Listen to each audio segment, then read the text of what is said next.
Hello students, आप सबको अपनी चैनल साइंस जंक्शन में एक और नए वीडियो के साथ स्वागत करती हूं। आज का वीडियो क्लास 10 का अध्याय 15 प्राकृतिक संसाधनों का संपोषित प्रबंधन, इसका हम कंप्लीट थ्योरी देखेंगे। इसी के साथ यह क्लास 10 का एनसीईआरटी साइंस जो है, यह इस बुक का जो है ये लास्ट चैप्टर है, ठीक है ना। जैसा कि हम क्या करते हैं, एनसीईआरटी का ही हर चैप्टर वाइज हर टॉपिक क्या करते हैं, एक पॉइंट टू पॉइंट नोट्स तैयार करते हैं और आपको वन शॉट वीडियो यानी कि वन शॉट एक थ्योरी देते हैं और एक वन शॉट जितना भी प्रश्न उत्तर है, चाहे वो अध्याय के बीच का हो या फिर अभ्यास का प्रश्न है, उन्हीं प्रश्नों को कंप्लीट वन शॉट वीडियो देते हैं ताकि आपको एक ही वीडियो में जो है वो सारा कंटेंट मिल जाए, आपको इधर उधर कहीं पढ़ने की आवश्यकता नहीं हो, ठीक है ना। तो जैसा कि आप देख सकते हैं, मेरा ये जो नोट्स है बिल्कुल हर टॉपिक का जो है वो पॉइंट टू पॉइंट नोट्स तैयार करते हैं ताकि जो है आप कम समय में बेहतर तैयारी कर पाएँ, ठीक है ना। तो चलिए बिना देरी के शुरू करते हैं ये प्राकृतिक संसाधन प्रबंधन, ठीक है। तो सबसे पहले हम समझते हैं कि ये प्राकृतिक संसाधन क्या है, ठीक है ना। तो प्राकृतिक संसाधन है वो संसाधन होती है जो हमें प्रकृति ने दी है, ठीक है ना, यानी जो पहले से ही मौजूद है, चाहे जो भी हम जीवों द्वारा यूज करते हैं उसका इस्तेमाल करते हैं, जैसे कि मिट्टी हो गया, वायु हो गया, जल हो गया, कोयला, वन, पेट्रोलियम, वन्य जीवन आदि। तो प्राकृतिक संसाधन क्या हुआ, वे सभी संसाधन जो हमें प्रकृति ने दिए हैं और हम जीवों द्वारा क्या करते हैं, इस्तेमाल करते हैं, ठीक है ना, उसी को क्या कहेंगे, प्राकृतिक संसाधन। अब हम प्राकृतिक संसाधन के प्रकार पढ़ेंगे, यानी कि प्राकृतिक संसाधन जो है वो कितने प्रकार के होते हैं। तो प्राकृतिक संसाधन जो है वो समाप्त और असमाप्त के आधार पर जो है प्राकृतिक संसाधन को दो वर्गों में बांटते हैं। पहला है कि समाप्त संसाधन और दूसरा असमाप्य संसाधन। समाप्य संसाधन वैसी संसाधन होती है जो बहुत सीमित मात्रा में पाए जाते हैं, यानी कि बहुत कम मात्रा में पाए जाते हैं और ये समाप्त हो सकते हैं, इसीलिए इसको बोलते हैं समाप्य, यानी कि ये समाप्त हो सकते हैं और ये सीमित मात्रा में पाए जाते हैं, ठीक है। दूसरी ओर क्या है, असमाप्य संसाधन, वैसे संसाधन जो असीमित मात्रा में पाए जाते हैं, यानी कि इसकी कोई लिमिट नहीं है, असीमित मात्रा में पाए जाते हैं और वे समाप्त नहीं होंगे। जैसे कि वायु, ये क्या है, एक प्राकृतिक संसाधन है जो हमें असीमित मात्रा में पाए जाते हैं, ये कभी समाप्त नहीं होंगे, ठीक है ना। दूसरी समाप्त में क्या हो जाएगा, कोयला, पेट्रोलियम, ये सभी क्या है, जीवित संसाधन है जो कि ये समाप्त होने वाले हैं और ये सीमित मात्रा में पाए जाते हैं। सीमित मात्रा में कहने का अर्थ है जो कि आने वाले भावी पीढ़ी में वो समाप्त हो जाएंगे, ठीक है ना। तो इसका रख रखाव कैसे करेंगे, इसको हम अगले पीढ़ी के लिए कैसे संयोजित करके रखेंगे, इसी के बारे में हम पढ़ेंगे कि प्राकृतिक संसाधन जो है वो दो प्रकार के हैं, एक समाप्य और दूसरा असमाप्य संसाधन, ठीक है। समाप्य संसाधन में हम देखिए कोयला और पेट्रोलियम, दूसरी ओर असमाप्य संसाधन में हम क्या देखें, वायु, ठीक है। उसके बाद प्राकृतिक संसाधन प्रबंधन, यानी कि प्राकृतिक संसाधन जो प्रकृति ने हमें दिए उसको कैसे बचा के रखना है, ठीक है ना, वही है प्रबंधन। उसी को क्या कहेंगे, प्रबंधन, यानी प्राकृतिक संसाधन जो हमें प्रकृति ने दिए हैं, जो हम जीवों द्वारा यूज करते हैं, उसको कैसे बचा के रखना, वही प्राकृतिक संसाधन प्रबंधन कहलाती है। जैसे कि प्राकृतिक संसाधनों को बचाए रखने के लिए इनके प्रबंधन की आवश्यकता होती है, ठीक है, उनको बचाए रखने के लिए आवश्यकता होती है ताकि यह अगली कई पीढ़ियों तक जो उपलब्ध हो सके, यानी कि आने वाले जो हमारी पीढ़ी है उनके लिए ये क्या है, उपलब्ध हो सके और संसाधन का शोषण ना हो, ठीक है ना। इसीलिए हम प्राकृतिक संसाधन जो भी है, चाहे वो कोयला है, पेट्रोलियम, इसको क्या है, इसको सीमित मात्रा में यूज करेंगे, जो हमें आवश्यकता है उतना ही यूज करेंगे। इसको किस प्रकार है ना यूज करना चाहिए कि हमारे जो अगली पीढ़ी है उसके लिए ये उपलब्ध हो सके, इसीलिए हम प्राकृतिक संसाधनों का प्रबंधन करते हैं, यानी कि उसको बचाते हैं, ठीक है। अब प्राकृतिक प्रबंधन की आवश्यकता क्यों है, यानी कि क्यों हम प्राकृतिक संसाधन जो भी है, कोयला, पेट्रोलियम, मिट्टी, वायु, है ना, उन सभी का प्रबंधन की आवश्यकता क्यों है, मीन्स क्यों उसको बचाए रखने के लिए आवश्यकता है। ठीक है ना।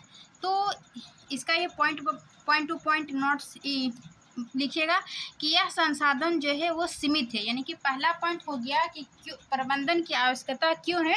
तो पहला पॉइंट, यह संसाधन जो है वो सीमित मात्रा में पाए जाते हैं। ठीक है ना। दूसरा पॉइंट होगा कि जनसंख्या जो है वो तीव्र गति से वृद्धि होने के कारण इसकी मांग जो है वो कई गुना बढ़ गई है। यानी कि जनसंख्या, यानी किसी भी जनसंख्या, चाहे वो मनुष्य चाहे जानवर हो, जीव जंतु, उनकी जो संख्या हो वो तीव्र गति से वृद्धि हो रही है। जब जनसंख्या वृद्धि होगी तो ये जो जनसंख्या की जो आवश्यकता है, ठीक है ना, जीवित रहने के लिए, तो ये मांग बढ़ते जाएगी, लेकिन जो प्राकृतिक संसाधन जो है वो सीमित मात्रा में है। ठीक है ना। तो जैसे जैसे जनसंख्या बढ़ेगी वैसे वैसे प्राकृतिक संसाधनों का क्या होगा, शोषण होगा। इसीलिए जनसंख्या तीव्र गति से वृद्धि होने के कारण जो है वो इसकी मांग कई गुना बढ़ गई है। ठीक है ना। फिर नेक्स्ट पॉइंट है कि यह अगली पीढ़ी तक उपलब्ध हो सके। संसाधन प्रबंधन यानी कि इसको क्यों बचाने की आवश्यकता है, ताकि ये जो हम अगली पीढ़ी है उसके लिए हम बचा के रख सके। ठीक है ना, अगले पीढ़ी तक उपलब्ध हो सके। फिर है नेक्स्ट पॉइंट कि इसका वितरण जो है वो सभी वर्गों में समान रूप से हो सके। इसके लिए भी हम प्राकृतिक संसाधन है जो बचाने की आवश्यकता है। फिर है इसके दोहन से पर्यावरण को क्षति नहीं पहुँचे, यानी कि जो भी हम प्राकृतिक संसाधनों का यूज कर रहे हैं उसके दोहन से जो है वो पर्यावरण को क्षति ना हो, नुकसान ना हो, यानी कि पर्यावरण प्रदूषित ना हो। ठीक है ना। इन सभी को पॉइंट में जो बताएं कि संसाधन प्रबंधन की आवश्यकता क्यों है, तो ये सभी पॉइंट को ध्यान में रखिए। उसके बाद अब हम पढ़ेंगे कि पर्यावरण को बचाने के लिए जो है राष्ट्रीय तथा अंतर्राष्ट्रीय अधिनियम क्या है, यानी कि पर्यावरण को बचाने के लिए राष्ट्रीय या अंतर्राष्ट्रीय स्तर पर क्या क्या कार्य किए गए हैं उन सभी के बारे में हम जानेंगे। ठीक है ना। जैसे कि दिया है एक गंगा जल में संपूर्ण कोलिफॉर्म गणना स्तर। ये देख सकते हैं कि किस प्रकार ये जो गंगा की जल है ना, कभी बढ़ती कभी घटती, उसकी प्रदूषित है ना, प्रदूषण की संख्या ये दर्शाया गया कि उसी के बारे में हम पढ़ेंगे कि पर्यावरण को बचाने के लिए राष्ट्रीय या अंतर्राष्ट्रीय स्तर पर क्या क्या कदम उठाए गए हैं। ठीक है ना। तो पहला इसका है कि गंगा कार्य परियोजना, है ना, पर्यावरण को बचाने के लिए। यह योजना जो है वो 1985 में प्रारंभ हुई थी। सबसे पहले क्या है इसमें कि गंगा कार्य परियोजना जो है वो कब शुरू की गई थी, तो 1985 ईस्वी में। सबसे पहले ईस्वी याद रखिएगा। उसके बाद क्यों प्रारंभ की गई थी, क्योंकि ये जो गंगा की जल की गुणवत्ता, यानी कि जल की गुणवत्ता जो है वो बहुत कम हो गई थी। ठीक है ना। कम होने का कारण क्या था कि कोलीफॉर्म जीवाणु, यानी कि कोलीफॉर्म नाम का बैक्टीरिया जो है वो बैक्टीरिया का ही एक वर्ग है जो कि मानव की आंत में पाया जाता है। ये कोलीफॉर्म बैक्टीरिया मानव की आंत में पाया जाता है, लेकिन जल में इसकी उपस्थिति, है ना, जल में इस रोगजन्य सूक्ष्म जीवाणु द्वारा जल का जो है संपुषित होना दर्शाता है। लेकिन 1985 में इसलिए गंगा कार्य परियोजना प्रारंभ की गई थी कि जल की गुणवत्ता में कमी देखी गई। कमी होने के कारण क्या है, यानी जल की गुणवत्ता कमी होने के क्या कारण थी कि कोलीफॉर्म नामक बैक्टीरिया जो है वो गंगा जल में पाई गई है, जिस कारण गंगा जल जो है वो संदूषित होते गए, यानी कि प्रदूषित होते गई, है ना, और वो जल की गुणवत्ता में कमी होते गया। और ये कोलीफॉर्म बैक्टीरिया जो है वो हमारी आंतों में पाई जाती है ना।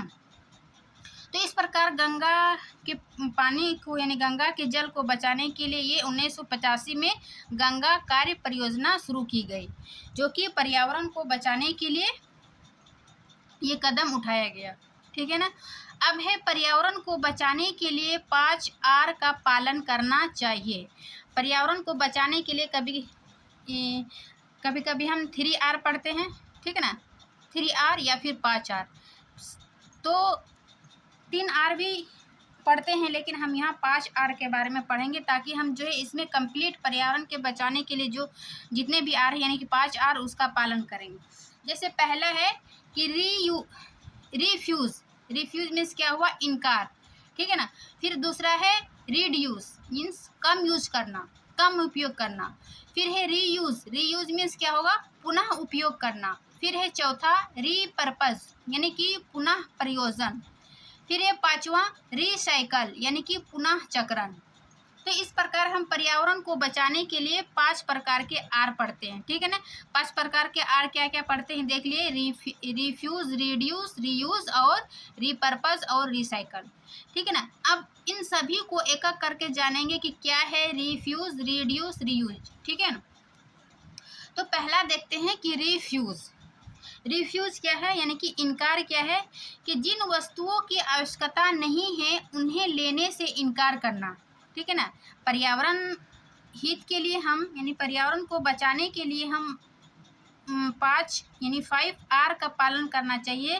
पहला में क्या है कि रिफ्यूज़, यानी कि हम जो हमारे लिए आवश्यकता नहीं है, जो हमारे लिए ज़रूरी नहीं है, उनको क्या करेंगे? इनकार करेंगे। यही है पहला रिफ्यूज़। उदाहरण के लिए प्लास्टिक के थैलों को लेने से इनकार करें, ठीक है ना। हम अधिकतर प्लास्टिक का ही थैला यूज करते हैं, उनको क्या है वो हमारे लिए ज़रूरी नहीं है, इसीलिए इसको क्या करना चाहिए? इनकार करना चाहिए, रिफ्यूज़ करना चाहिए। तो ये पर्यावरण के हित के लिए है, ठीक है ना। फिर दूसरा आर क्या है? रिड्यूस। रिड्यूस मीन्स क्या हुआ? पुनः उपयोग करना, सॉरी कम उपयोग करना। जैसे कि कम से कम वस्तुओं का उपयोग करना, जैसे बिजली, पंखे एवं बल्ब का स्विच बंद करके बिजली बचा सकते हैं। जब भी हम कमरे से निकलते हैं या फिर जब भी हमें ज़रूरत नहीं हो तो वो क्या करना चाहिए? हमें पंखे या फिर बल्ब को बंद रखना चाहिए। इससे क्या होगा? थोड़ा बहुत तो बिजली की बचत होगी। इस प्रकार हम पर्यावरण के हित में जो है वो कार्य कर सके, ठीक है ना। फिर है टपकने वाले नल की मरम्मत करके जल की बचत कर सकते हैं। हम अपने स्तर से जहाँ तक हो सके रिड्यूस कर सकते हैं।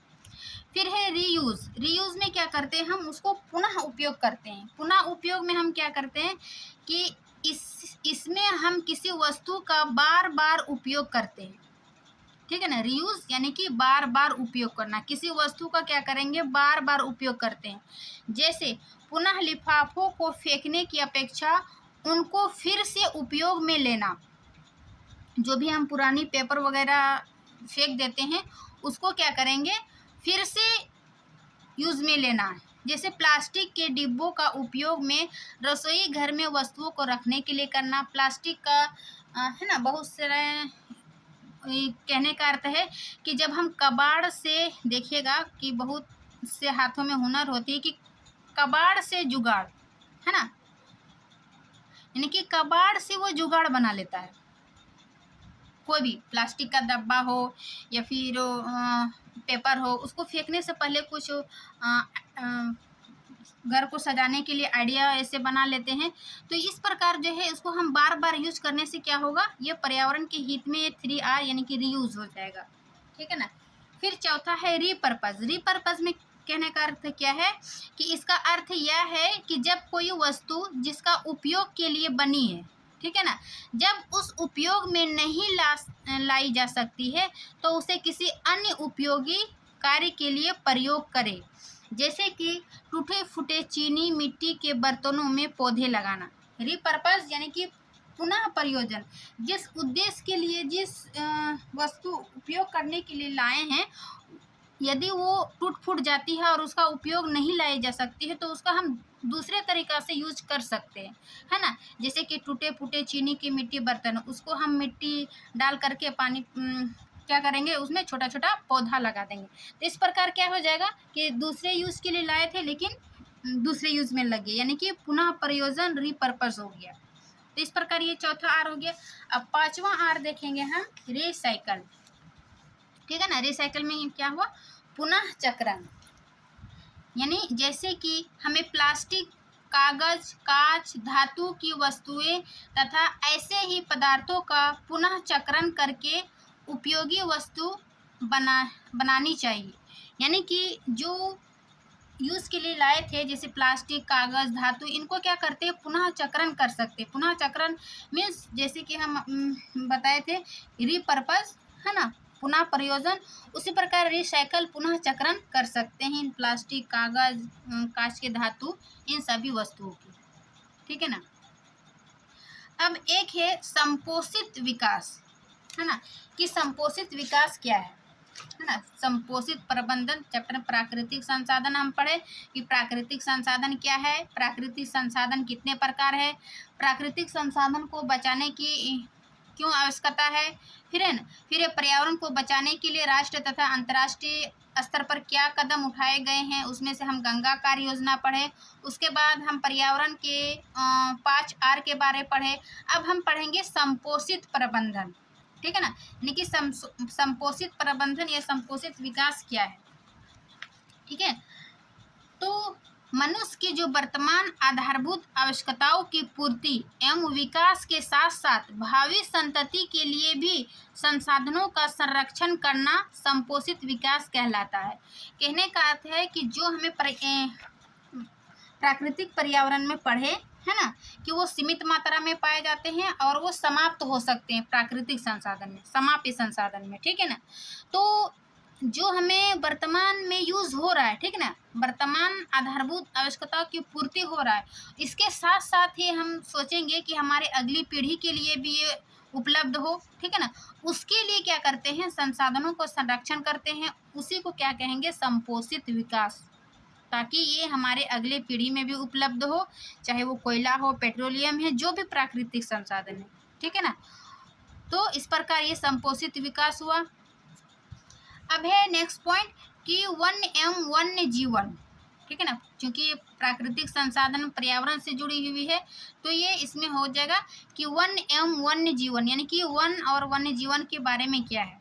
तो पहला पॉइंट है कि वन जो है वो जैव विविधता के जो है वो एक विशिष्ट स्थल है, यानी जिसको हॉट स्पॉट कहते हैं, है ना, जैव विविधता के विशिष्ट स्थल है। अब जैव विविधता क्या है कि जैव विविधता एक आधार उस क्षेत्र में पाई जाने वाली विभिन्न स्पीसीज, है ना, विभिन्न स्पीसीज की संख्या, परंतु जीवों के विभिन्न स्वरूप, जैसे कि बैक्टीरिया हो गया, फंगस हो गया, फर्ण, पुष्पी, पादप, ये सभी क्या है, कीट, पक्षी आदि महत्वपूर्ण है। यानी कि पर्यावरण में जो है वो अलग अलग प्रकार के जीव पाए जाते हैं, चाहे वो सूक्ष्म जीव से लेकर, है ना, बड़े बड़े जंतु, तो उनमें जो है विविधता पाई जाती है, तो इन्हीं को क्या कहेंगे, जैव विविधता। और ये एक आधार उस क्षेत्र में पाई जाती है जहाँ पर विभिन्न प्रकार की स्पीसीज की संख्या होती है। ठीक है ना।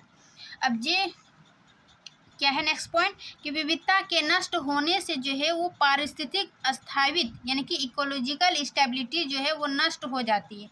यानी कि किसी भी एक विशेष क्षेत्र में किसी भी जीवों की नष्ट होने से क्या होगा, वो पूरा पारिस्थितिकी जो है वो नष्ट हो जाएगा। ठीक है ना। उसके बाद दावेदार जैव विविधता में ही है, यानी कि वन्य एवं वन्य जीवन में ही एक है दावेदार। दावेदार कौन होते हैं कि ऐसे लोग होते हैं जिनका जीवन कार्य किसी चीज पर निर्भर हो, है ना, वे उसके दावेदार होते हैं। जैसे कि कोई जंगल या उस क्षेत्र में जो 4 साल 10 साल 15 साल रहने लगते हैं, है ना, और उस वन का रक्षा करते हैं, तो ये इस प्रकार के वो दावेदार हो जाते हैं। ऐसे लोग जिनका जीवन कार्य किसी चीज पर निर्भर हो, वे उसके दावेदार होते हैं। दावेदार यानी कि वनों पर उनकी निर्भरता, वो क्या करते हैं, अपने आसपास क्षेत्र वनों की रक्षा करने लगते हैं और इस प्रकार ये वे दावेदार हो जाते हैं। तो कौन होते हैं, वनों पर उनकी निर्भरता किस प्रकार की होती है, तो इसके लिए 4 पॉइंट है। क्या है, पहला कि स्थानीय लोग, है ना, स्थानीय लोग ही क्या करते हैं, वो जंगल की रक्षा करने लगते हैं और इस प्रकार वे दावेदार बन जाते हैं। क्या कि अपनी आवश्यकताओं के लिए वनों पर आश्रित, है ना, जो भी हमें चाहिए, है ना, ज़रूरत हो, वो हम वनों से जैसे लकड़ी प्राप्त करते हैं, मेडिकल पर्पज से यूज़ करते हैं, तो ये अपनी आवश्यकताओं के लिए जो है वो वनों पर आश्रित रहते हैं। फिर है दूसरा कि सरकारी वन विभाग, है ना, सरकारी वन विभाग में क्या है कि सरकार जिसके पास वनों का स्वामित्व है तथा वनों को कंट्रोल करता है, यानी कि वन का जो रख रखाव करता है और उसको कंट्रोल करता है वो सरकारी वन विभाग के अंतर्गत आते हैं। ठीक है। फिर है तीसरा उद्योगपति। उद्योगपति कौन है? जो वनों से प्राप्त उत्पादों का उपयोग करते हैं। यानी कि दावेदार जो है वो 4 प्रकार के होते हैं। पहला था स्थानीय लोग, दूसरा है सरकारी वन विभाग और तीसरा उद्योगपति। उद्योगपति क्या करता है? जो कि रॉ मटेरियल यूज करता है ना, अपने उत्पादों का उपयोग करते हैं, वनों से जो कच्चा माल प्राप्त करते हैं। तो इस प्रकार ये उद्योगपति हो गया तीसरा दावेदार। चौथा दावेदार हो जाएगा कि वन्य जीवन वो प्रकृति प्रेमी, यानी कि जो प्रकृति को बचाने चाहते हैं, है ना। तो इस प्रकार ये चौथा दावेदार हो जाएगा। अब हम कुछ ऐसे उदाहरण देखेंगे कि जो पर्यावरण को बचाने के लिए जो है ना संरक्षण के लिए मुख्य भूमिका निभाई। ठीक है। कुछ ऐसे उदाहरण जहां निवासियों ने वन संरक्षण में मुख्य भूमिका निभाई। पहला याद होगा खेजरी वृक्ष, है ना। खेजरी वृक्ष क्या है?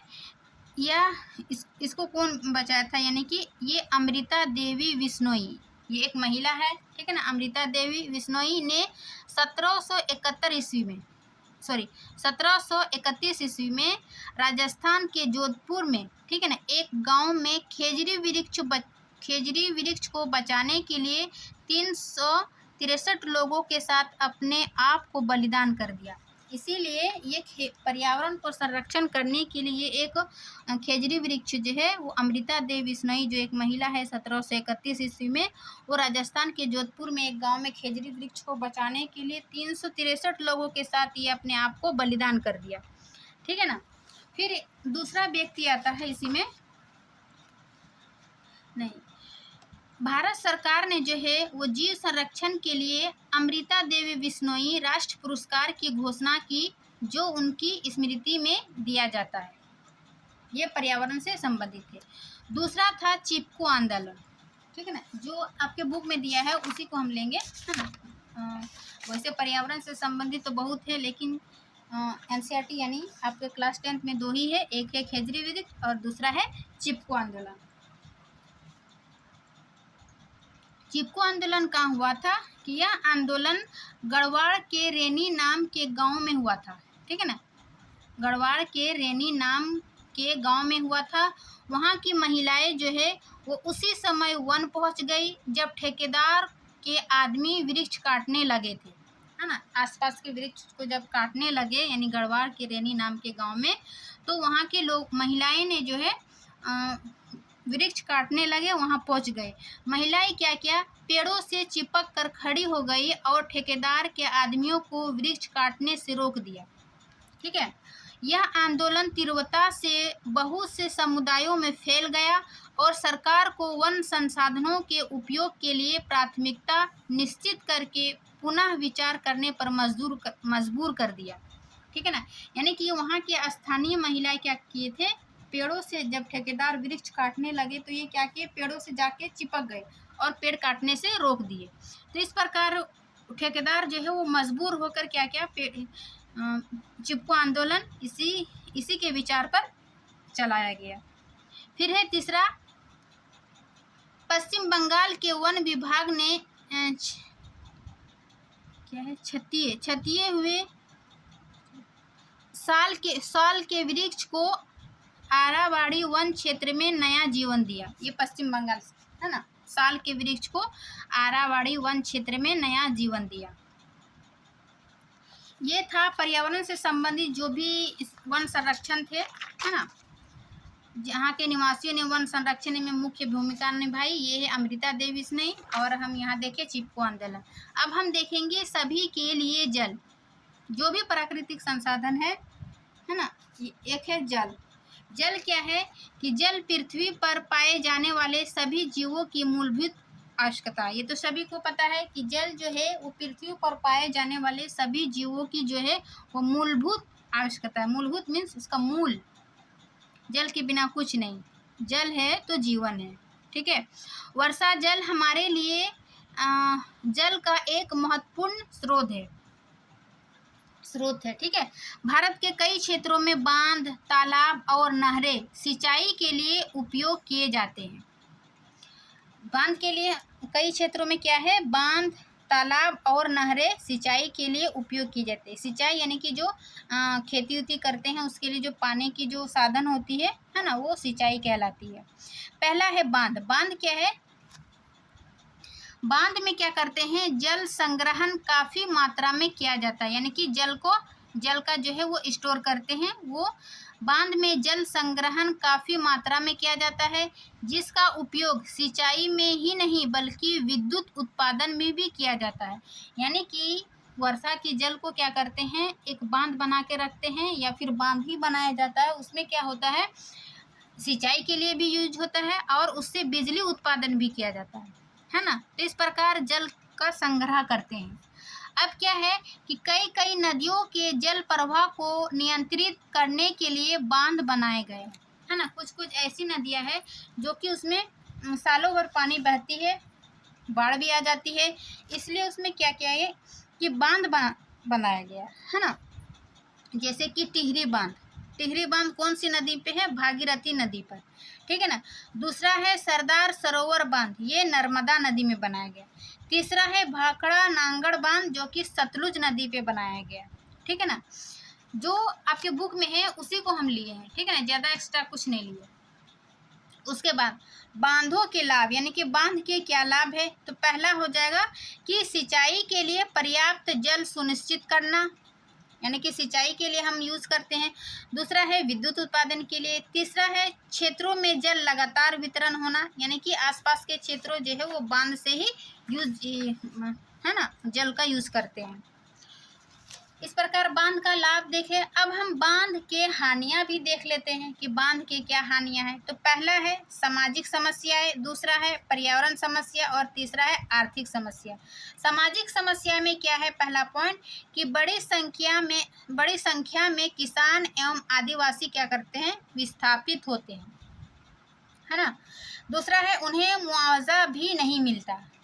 बांधों से सामाजिक हानियां कि बड़ी संख्या में किसान एवं आदिवासी क्या होते हैं, विस्थापित होते हैं और उन्हें कुछ मुआवजा यानी कि कुछ रकम नहीं मिलती है सरकार द्वारा, ठीक है ना। फिर है पर्यावरण समस्याएं क्या है, पहला कि वनों का क्षय होता है, यानी कि बांध बनाने से क्या होगा, वनों का क्षय होता है। दूसरा जैव विविधता को हानि होती है। तीसरा क्या है, पर्यावरण संतुलन बिगड़ता है, ठीक है। अब आर्थिक समस्याएं क्या है कि जनता का अत्यधिक धन लगता है ना, आर्थिक धन लगता है। दूसरा क्या है, उस उत्पाद में लाभ नहीं होता, यानी कि बांध जो बनाते हैं कि उस उत्पाद में लाभ नहीं होता। ये आर्थिक समस्याएं थी। अब आपके बुक में था जल संग्रहण, यानी कि जल को हम स्टोर कैसे करते हैं, जल संग्रहण, ठीक है।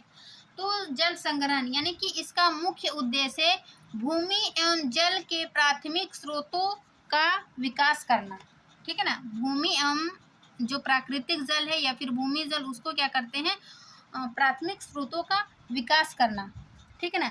जैसे कि वर्षा जल को हम कंट्रोल करते हैं, वर्षा जल संचयन।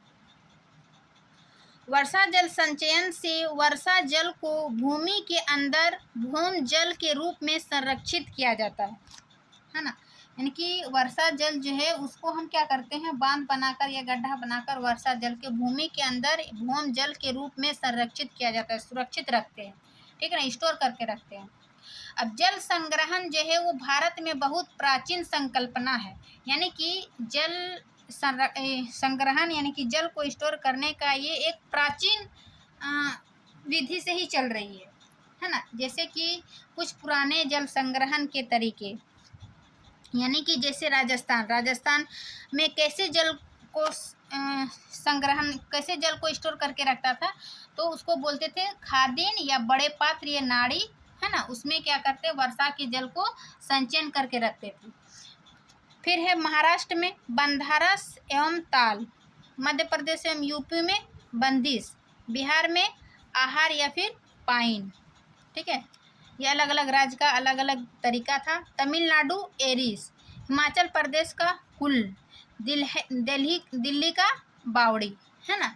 तो ये वर्षा जल संग्रहण का जो प्राचीन विधि था, तकनीक थी, है ना। तो इस प्रकार से मतलब जल को इकट्ठा करके रखते थे। इस तकनीक या फिर राज्य, किस राज्य में क्या किस तकनीक से रखते थे, ये इसका नाम है। ठीक है ना। अब हम पढ़ेंगे जो भूम जल है यानी कि भूमि के जल है, भूम जल के रूप में संरक्षण के लाभ, है ना। यानी कि जल को जो हम संरक्षित करके रखते हैं भूम जल के रूप में, उसके क्या लाभ है, उसको संरक्षण यानी सुरक्षित रखने के क्या लाभ है। ठीक है। तो इसका पहला पॉइंट है कि पानी का वाष्पीकरण नहीं होता है। ठीक। दूसरा है यह कुओं को भरता है, यानी कि भूमि से जो संबंधित ये क्या होगा, भूम जल, ये कुओं को भरेगा। तीसरा है पौधों को नमी पहुंचाता है। चौथा है मच्छरों के जनन की समस्याएं नहीं होती है। पांचवा, यह जंतुओं के अपशिष्ट के संदूषण से सुरक्षित रहता है। ठीक है ना। तो ये भूम जल को संरक्षित रखने के क्या क्या लाभ थे, उन्हीं पॉइंट को हम बताएं। अब हम देखेंगे कोयला और पेट्रोलियम। ये कोयला और पेट्रोलियम क्या था, प्राकृतिक संसाधन। प्राकृतिक संसाधन में भी कौन संसाधन था, ये समाप्त संसाधन, यानी कि जो सीमित मात्रा में पाए जाते हैं और ये समाप्त हो सकते हैं, है ना। तो उन्हीं के बारे में हम पढ़ेंगे, कोयला और पेट्रोलियम। कोयला और पेट्रोलियम जो है वो अनवीकरणीय प्राकृतिक संसाधन है। ठीक है ना।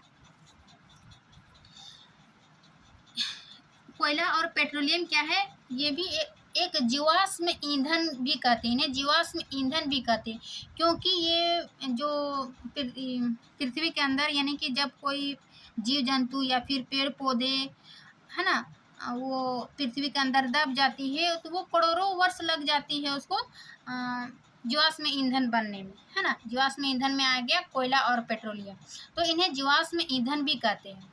इसका निर्माण देखो, 300 मिलियन वर्ष पूर्व जो है वो पृथ्वी में वनस्पति अवशेषों के अपघटन से कोयला का निर्माण हुआ। यानी कि वही बताया भी कि जब भी कोई जीव जंतु या फिर पेड़ पौधे जो है ना, पृथ्वी पर दब जाती है तो वो मिलियन यानी कि 300 मिलियन या कई वर्ष लग जाते हैं उसको अपघटित होने में, और ये अपघटित होते होते धीरे धीरे क्या होता है, कोयले का निर्माण हो जाता है। ठीक है ना। अब पेट्रोलियम का निर्माण कैसे होता है कि पेट्रोलियम का निर्माण जो है वो समुद्र में रहने वाले जीवों के, ठीक है ना, कि जो समुद्र में रहने वाले जीवों के मृत अवशेषों के अपघटन से हुआ है। यानी कि जब समुद्र के जीव जंतु जब मरते हैं वो अवशेष जो है वो धीरे धीरे क्या होते हैं, अपघटित होते हैं, और अपघटित होने के बाद ये पेट्रोलियम का निर्माण होता है। यह अपघटन जो है उच्च ताप, है ना, उच्च दाब और उच्च ताप के कारण हुआ है, और पेट्रोलियम के निर्माण में लाखों वर्ष हो जाते हैं। ये तुरंत नहीं बनती है कोयला और पेट्रोलियम, इसको बनने में जो है वो लाखों वर्ष लग जाते हैं। ठीक है ना। इसीलिए ये सीमित मात्रा में पाए जाते हैं और ये समाप्त तो होने वाले संसाधन है। ठीक है ना। और ये फिर इसको जीवाश्म ईंधन भी कहते हैं, और ये अनवीकरणीय प्राकृतिक संसाधन है। कोयला और पेट्रोल भविष्य में समाप्त हो जाएंगे, है ना, क्योंकि ये समाप्त संसाधन है। कोयला जो है वो वर्तमान दर से प्रयोग करने पर कोयला अगले 200 वर्ष तक ही उपलब्ध रह सकता है ना।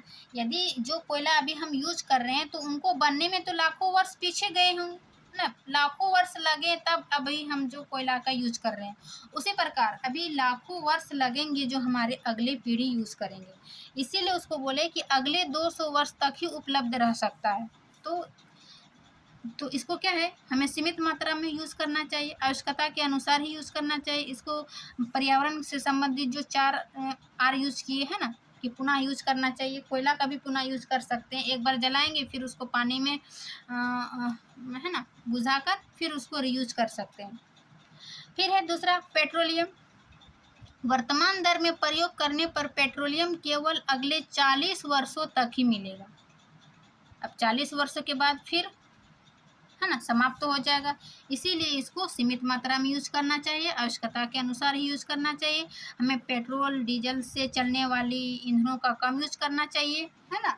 हमें पैदल चलने ज़्यादा से ज़्यादा कोशिश करनी चाहिए आसपास में, है ना, इसका भी यूज़ करेंगे कि हम पर्यावरण से बचाने के लिए किस प्रकार ईंधन का यूज़ करेंगे। जो भी बाकी रहेगा, है ना, यानी कि जब हम इसका प्रश्न उत्तर बनाएंगे वो सभी कंप्लीट हो जाएगा। अब हम देखेंगे कि जीवाश्म ईंधन के प्रयोग से होने वाली हानियाँ। ये जो जीवाश्म ईंधन देखे, है ना, जीवाश्म ईंधन कोयला और पेट्रोलियम, इसके प्रयोग होने से क्या क्या हानियाँ हैं। पहला है वायु प्रदूषण। वायु यानी कि जो हमारे आसपास प्रदूषित हो रहा है ना, जैसे कोयले और हाइड्रोकार्बन के दहन से बड़ी मात्रा में जो है वो carbon monoxide, carbon dioxide, nitrogen oxide क्या होता है, उत्पन्न होती है, जो वायु को प्रदूषित करती है। यानी कि जब हम जीवाश्म ईंधन को जलाते हैं, कोयला या फिर पेट्रोलियम, उससे जो है वो गैसें निकलती हैं, carbon monoxide, carbon dioxide, nitrogen oxide, ये गैस उत्पन्न करती है, ये निकलती है। तो ये गैस जो है वो इससे क्या होता है, वायु प्रदूषित होती है, ठीक है ना। तो ये इसका हानियाँ हो गया। दूसरा क्या है, बीमारियाँ क्या होगा कि यह प्रदूषित वायु, जो प्रदूषित वायु हुआ, यह प्रदूषित वायु जो है वो कई प्रकार की श्वसन संबंधी समस्याएं उत्पन्न करती है और कई रोग जैसे कि दमा, खांसी का कारण बनती है। यानी कि जो ये गैस उत्पन्न हुई उससे क्या हो जाएगा, हमें श्वसन संबंधी रोग होगी और दमा, खांसी इसके जो है वो कारण बनेंगे। क्यों? क्योंकि जब प्रदूषित वायु को हम श्वास लेते हैं, है ना, उससे क्या होगा, बीमारी होगी, श्वसन संबंधी समस्याएं होगी। तीसरा जो है वैश्विक उष्मन जिसको हम ग्लोबल वार्मिंग भी कहते हैं, है ना। ये कैसी होती है कि जीवाश्म ईंधनों के दहन से, जीवाश्म ईंधन यानी कि कोयला, पेट्रोलियम, इससे दहन से जो गैस उत्पन्न हुई, है ना, जैसे कार्बन डाइऑक्साइड भी उत्पन्न हो रही थी, कार्बन मोनोऑक्साइड भी हो रही थी, नाइट्रोजन ऑक्साइड भी हो रही थी। तो कार्बन डाइऑक्साइड गैस उत्पन्न होती है जो ग्रीन हाउस गैस है और ये विश्व उष्णता उत्पन्न करती है। यानी कि जब हमारे वातावरण में कार्बन डाइऑक्साइड की मात्रा अधिक होगी तो इससे जो है वो पृथ्वी गर्म होगी। गर्म होने से इसी को क्या कहेंगे, ग्रीन हाउस गैस। गर्म होने से क्या होगा, ये वैश्विक उष्णता यानी कि ग्लोबल वार्मिंग बढ़ेगी, है ना। तो ये जीवाश्म ईंधन के प्रयोग होने से हानियाँ थी कि वायु प्रदूषित होगा, वायु प्रदूषित होने से हमें कई प्रकार की बीमारी होगी। फिर तीसरा था वैश्विक उष्मन यानी कि ग्लोबल वार्मिंग बढ़ेगी। क्यों? क्योंकि कार्बन डाइऑक्साइड की मात्रा होने से पृथ्वी की उष्णता जो है वो बढ़ जाएगी, ठीक है ना। अब एक लास्ट पॉइंट है यानी कि लास्ट टॉपिक है कि जीवाश्म ईंधनों के प्रयोग से मितव्ययता बरतनी चाहिए। यानी कि जीवाश्म ईंधन के प्रयोग से जो है वो क्या क्या है, उससे हमें क्या बरतनी चाहिए, ठीक है ना। तो पहला है समाप्त और सीमित, यानी कि जो हमें प्राकृतिक संसाधन देखें कि वो समाप्त और असमाप्त के आधार पर क्या देखें कि सीमित मात्रा में थे, ठीक है ना, उसको समाप्त हो सकते थे। तो इसका पहला पॉइंट है। दूसरा है कि एक बार समाप्त होने के बाद ये निकट भविष्य में उपलब्ध नहीं हो पाएंगे क्योंकि इनके निर्माण की प्रक्रिया बहुत ही धीमी होती है और उसमें कई वर्ष लगते हैं। जैसे कि अभी हम प्राकृतिक संसाधन में देखें कि कोयला और पेट्रोलियम जो है उसके निर्माण में लाखों वर्ष लग जाते हैं, ठीक है ना। तो वह सीमित मात्रा में अभी उपलब्ध है, इसको ये धीमी प्रक्रिया है, ठीक है ना, इसको बनने में कई वर्ष लग जाते हैं। इसीलिए जो है वो समाप्त होने वाले पर्यावरण को, है ना, जीवाश्म ईंधन के यूज़ में ये सब ध्यान में रखना होता है। फिर है जीवाश्म ईंधन के प्रयोग को सीमित करने के उपाय। अब तो हमें जो प्राकृतिक में जितना मौजूद है उसी को ना हम यूज करेंगे, तो सीमित करने के उपाय जो करेंगे, जैसे कि पहला है कि जिन विद्युत उपकरणों का उपयोग नहीं हो रहा है उनका स्विच बंद करें। यानी कि पर्यावरण प्राकृतिक संसाधनों को कैसे बचाया जा सकते हैं, तो इसे अभी हम जस्ट बताएं कि जब हमें आवश्यकता नहीं हो, ज़रूरत नहीं हो, तब हमें क्या करना चाहिए, जब भी रूम से निकले हम पंखा बल्ब को बंद रखें ताकि उससे जो है वो बिजली को थोड़ा बहुत तो बचाया जा सके, स्विच बंद रखें। फिर है घरों में CFL का उपयोग करें जिससे बिजली की बचत हो, है ना। CFL एक बल्ब होता है, उससे जो है वो कम वोल्ट कम वोल्ट मतलब लगता है, तो इससे जो है वो बिजली की बचत होगी। फिर है तीसरा कि निजी वाहन की अपेक्षा सार्वजनिक यातायात का प्रयोग करेंगे। क्यों? क्योंकि निजी वाहन जो में जो पेट्रोलियम, डीजल ये सभी क्या होगा, अधिक खर्च होगा, और सार्वजनिक यातायात से जाएंगे तो एक ही यातायात से जो है वो है ना, बिजली की, है ना, ऊर्जा की कम खपत होगी। फिर है लिफ्ट की अपेक्षा सीढ़ी का प्रयोग करेंगे, क्योंकि लिफ्ट में जो है बिजली की खपत होती है। तो इस प्रकार हम पर्यावरण को छोटे छोटे काम जो है जीवाश्म ईंधन को बचाया जा सकता है। फिर है जहाँ हो सके कुकर का प्रयोग करें, यानी कि कुकर में जो है वो ऊर्जा, है ना, कम लगती है, गैस की बचत होती है, गैस यानी ऊर्जा की बचत होगी। तो इस प्रकार हम पर्यावरण के हित के लिए जो है, पर्यावरण को, प्राकृतिक संसाधन को बचाने के लिए हम इस प्रकार के कई छोटे मोटे यूज़ कर सकते हैं। इसी के साथ जो है ये क्लास 10 का आज ये प्राकृतिक संसाधन एवं प्रबंधन समाप्त होता है। अब हम इसका नेक्स्ट वीडियो में इसका कंप्लीट हम प्रश्न उत्तर लेके आएंगे। इसी के साथ ये जो है क्लास 10 का साइंस ये आज इस अध्याय का जो है वो लास्ट चैप्टर था, है ना। आशा करती हूँ कि वीडियो अच्छी लगी होगी। वीडियो अच्छी लगी तो लाइक एंड सब्सक्राइब ज़रूर करिए। मिलते हैं इसके नेक्स्ट क्लास में, यानी कि नेक्स्ट वीडियो में इसका कंप्लीट प्रश्न उत्तर। ठीक है ना, तब तक आप लोग थ्योरी पढ़िए।